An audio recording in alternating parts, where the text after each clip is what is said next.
Hello EFD squad and welcome back to Continental Club, where these two weeks and I discuss the hottest topics in European football. First and foremost, gentlemen, how are we feeling? Good, pumped. Good, looking forward to Should it. just establish this wasn't on purpose. Camouflage. Not shooting against the green screen. Celebrating green clothes today, aren't we, lads? Ooh, go green. So, to celebrate, I ate a packet of mints. Yeah. And now feel like I'm bubbling out of my I arse. recycled. Yeah. You recycled. Good stuff. This first question comes from Uncle Dick 12 Pato. Do you think that's a comment on Uncle Dick or? What, the 12? Yeah, worrying. I don't really want any of those words or numbers together. Yeah. And he's asked, what do you think of Zidane's new contract at Real Madrid? Does he deserve it? To give you a bit of context, Tomlinson, before you kick us off, Go on. the Real Madrid manager has confirmed this week he signed a new contract until 2020.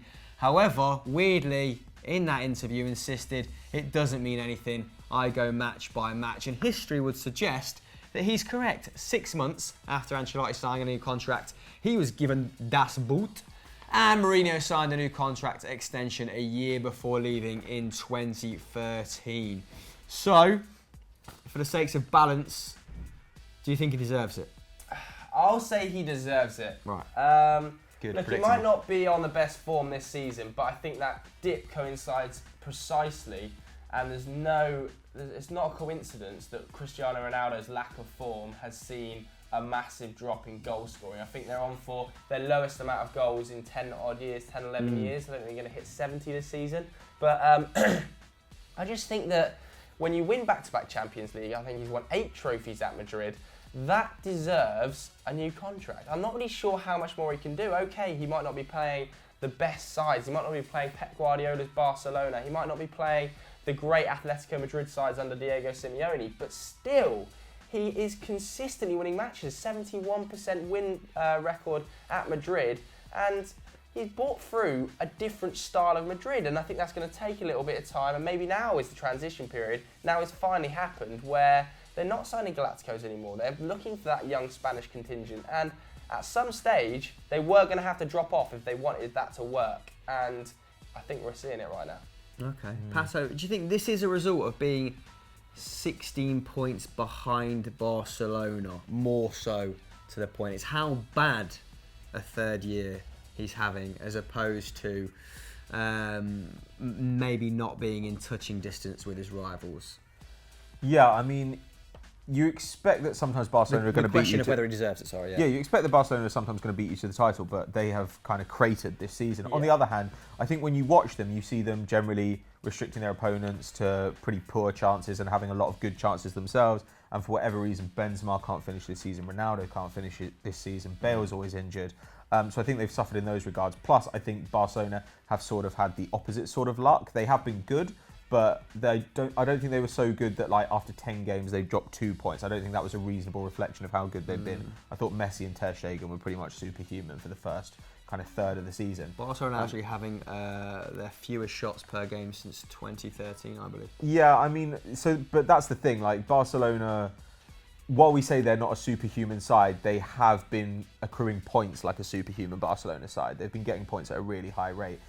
I don't know. The thing is, Zidane's fans tend to say he's a really good man manager. He's really good at motivating the team, getting all these stars working together in harmony. But that's not really happening at the moment. And when that goes, what do you have left? Because I don't think anyone's claiming he's a great tactician. So if he's not motivating the team, what is he doing? And I think the Clásico was particularly worrying because in the first half I thought it was very even. In fact, I thought that Real Madrid had the better of the play. In the second half, Barcelona came out and they blew them away. They were so dominant. And Valverde just made some tweaks and Zidane didn't really know how to deal with it. On the other hand, it's possible they put together a really solid run in the Champions League over the back half of the season. If they were to knock PSG out, then you'd consider them certainly in the top 2 for the trophy. And so it's possible he'll manage to get it back on track over the second half of the season. Ronaldo's not going to miss the target forever. But when I look at it, I do think Real Madrid should have their pick of any manager in the world. And there are people out there right now who they could get. And I'm not sure that Zidane's the best man for the job. Oh. Yeah, I think he's had his fair share of bad luck this season, hasn't he? But more sort of worryingly for Real Madrid, their fans in the hierarchy, they weren't great in the Champions League this time round, were they? They were comfortably second best to Tottenham, beat a very porous Dortmund side. I mean, they did finish second in the group the year before, but not quite as convincing this time round. Lost back-to-back El Clasicos at the Bernabeu, which never helps, does it? The Real Madrid fans are always very vocal in their criticism of both players and managers. But I actually think he's come in for a bit of unfair flack. When people just label him as this good man manager, as this good personal motivator, I think there's more to him than that, and I think that's become a lazy narrative, actually. There were times last season when he made some good tactical decisions, deploying that sort of midfield system that included both Asensio and Isco. He really got the best out of Isco as well, didn't he, last season? Casemiro as well. Yeah, he brought Casemiro to the fore, didn't he? Played Benzema and Ronaldo together as a more traditional strike partnership, which worked well, especially towards the tail end of last season.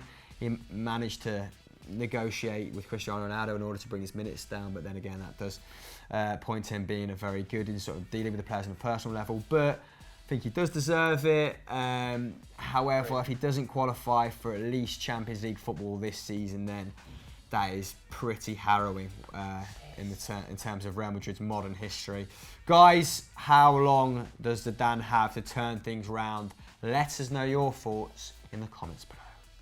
Next question comes from @Friday27, and he's asked us, lads, who do we think Liverpool should buy as a replacement for Philippe Coutinho, who's of course just left for Barcelona in a whopping £142 million/euro. Not sure which one it is. Move.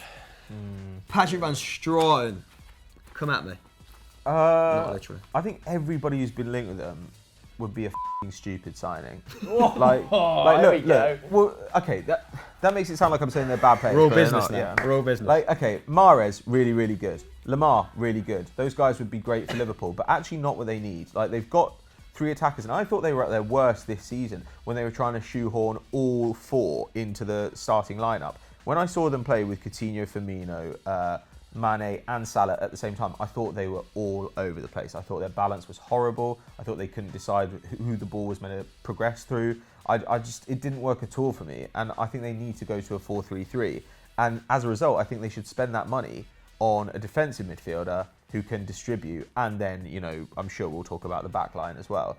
So if I were them, I'd try and get an Alan or a Jorginho out of Napoli, somebody like that. I really like both of them. Somebody who can distribute, somebody who can actually dribble a bit, who can move a bit Alan as well. can carry the ball. He's really quality, good. He's exceptional both in defensive work and in his mobility, and that's what I think they need. Even a Fabinho, I think, would actually be great at the base of that midfield, because look, Lallana's not going to last forever, but Lallana's actually a really underrated guy at linking the midfield and the attack. And then they're going to have Naby Keita. And Naby Keita is the best midfield prospect in the world. He can do everything. He's the one guy who has exceptional defensive output and exceptional attacking output. He can dribble, he can attack, he will score and create. He puts up about 6 tackles and interceptions per game. That's absolutely nuts. He's going to fix so many problems for them in terms of transitioning that I just think get somebody in who can shore it up and who can protect what is still a pretty fragile and dodgy backline despite the addition of Virgil van Dijk. Yeah, I agree. Or a keeper. Get a keeper who can catch. I actually agree. I don't think they need to sign a Coutinho replacement. I think that a lot of Liverpool fans will want one, though. That's the one thing I will say. A lot of Liverpool fans will want that marquee signing. We've seen Manchester United fail to replace Cristiano Ronaldo for a few years. We saw Tottenham fail to replace Gareth Bale for a few years. And it's a slightly different situation at Liverpool because they have such good attacking talent.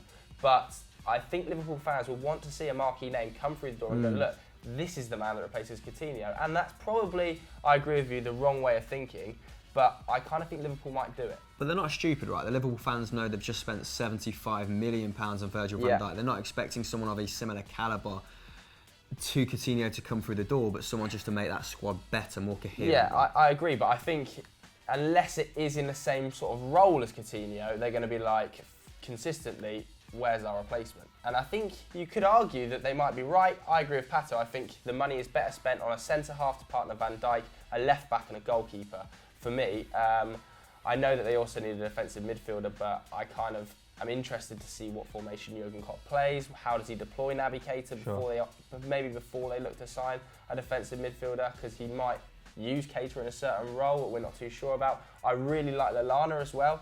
And Oxlade-Chamberlain has surprised me. Might not have the best output and might not be the best footballer, but I think he is playing in a different role than what we've seen him play before. Jurgen Klopp's kind of getting the best out of him, and maybe that's good man management, just flat, or maybe that is because he's playing that different role. I'm not too sure yet. But if you've got Alex Oxlade-Chamberlain, you've got Adam Lallana, you've got Naby Keita coming through the door, I don't know, you need a Coutinho replacement. I agree with Pat, but Liverpool fans are going to want one, and maybe rightly so. In attack, they don't need a Coutinho. They need like a Heung-min Son. They need a guy who can play those, who can be a backup. That's what I think. Because if one of those front three gets injured, particularly Mane, because he's the only one who can play on the left, then you do worry a little bit about depth. Yeah. But you've got to get somebody who's happy to sit on the bench. Yeah, going back to what you were saying, Tomlinson, I think, okay, they do have Emre Can, might leave for Juventus at the end of the season. Do have Jordan Henderson, do have Alex Oxlade-Chamberlain, who are all fine central midfielders. Yeah. But if I was a Liverpool fan, I'd be tearing my hair out at the mere concept of them just being fine midfielders and being starting players for my club. I think Manchester United, Manchester City, and probably Chelsea are peeling away now from Tottenham, Liverpool, and Arsenal. Who else would we say? Yeah, Arsenal perhaps in that bracket as well. And that is purely because of economics. I think Liverpool are trying in a big way to reduce that gap. But if I was Liverpool and I was looking for a player to win me 10 to 15 points a season, it's obviously not that cut and dry, but I would go and spend 100 million on Jan Oblak if that's his buyout clause. Yeah, desperate for a keeper. Balls to the walls. Desperate. What is the weakest area of your team?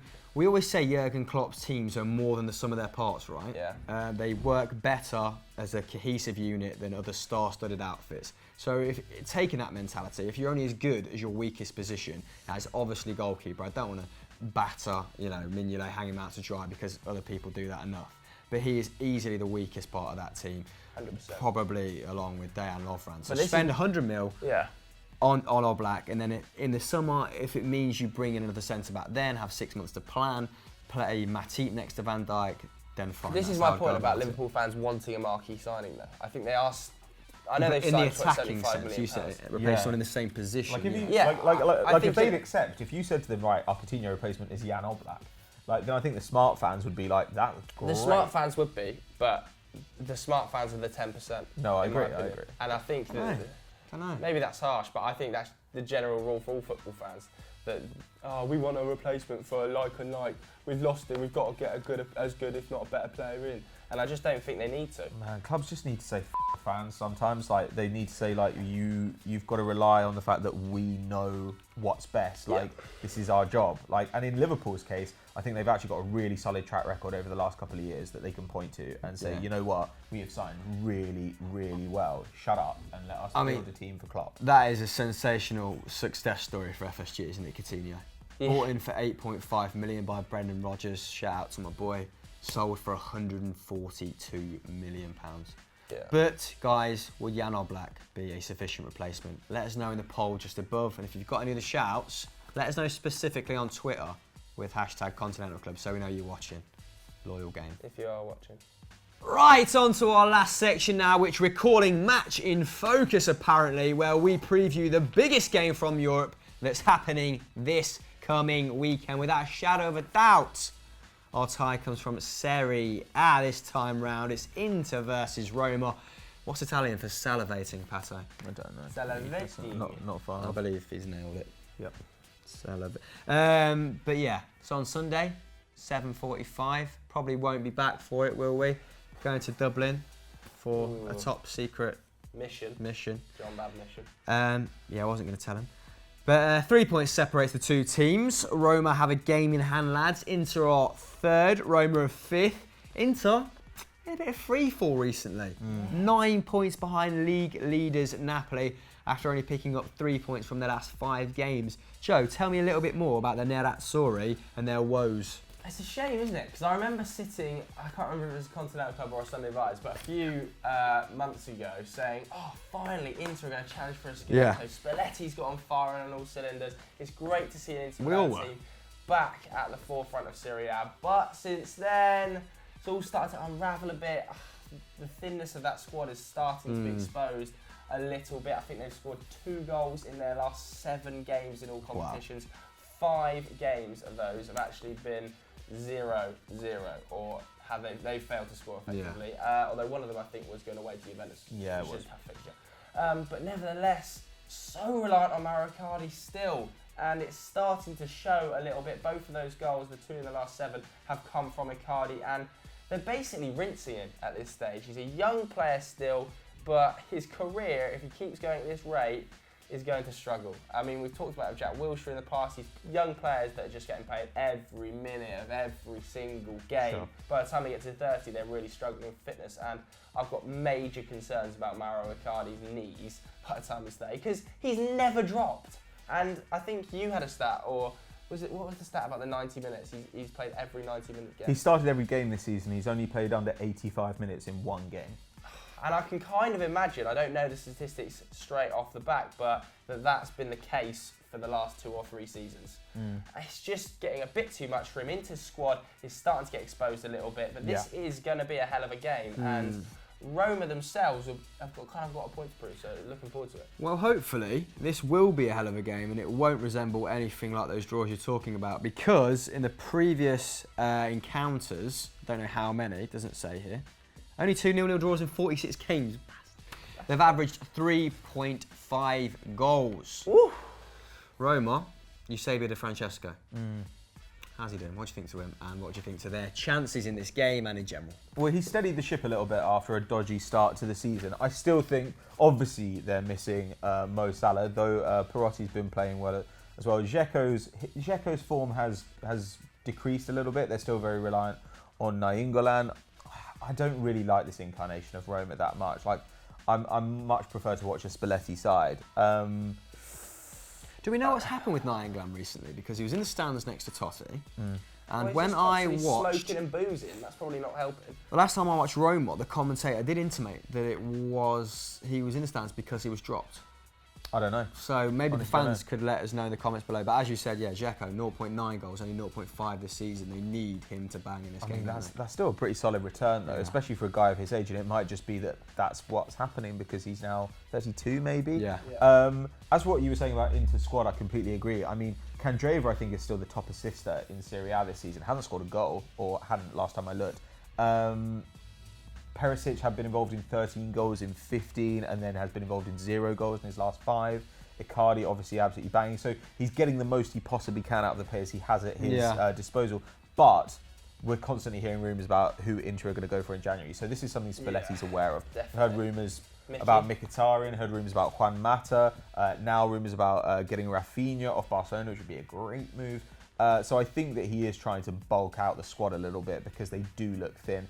Look, then they were never going to really challenge for the title this season against Napoli and Juventus. But if they were to finish 3rd, I think that would be a huge result. And this would go a long way to confirming them in that position, because it would make Roma's game in hand sort of void. Yeah, I think you're right in terms of they've been outperforming, and they were sort of probably never in the hunt based on squad depth. Yeah. Relying on a few individuals to contribute to the majority of their goals. Brozovic had been playing well as well, hadn't he? Didn't have the greatest of times under the last couple of managers. I think Mancini, Pioli and De Boer. However, who do they sign to keep their Champions League ambitions on track? Because I think they have maybe a surplus of defensive midfield talent. Valero was a good addition to that squad, wasn't he? A good creative player. Gagliardini, good young player who plays defensive midfield. They've got Jeffrey Condolby out on loan. Any chance of recalling him? Because he's having an absolutely stellar season at Valencia.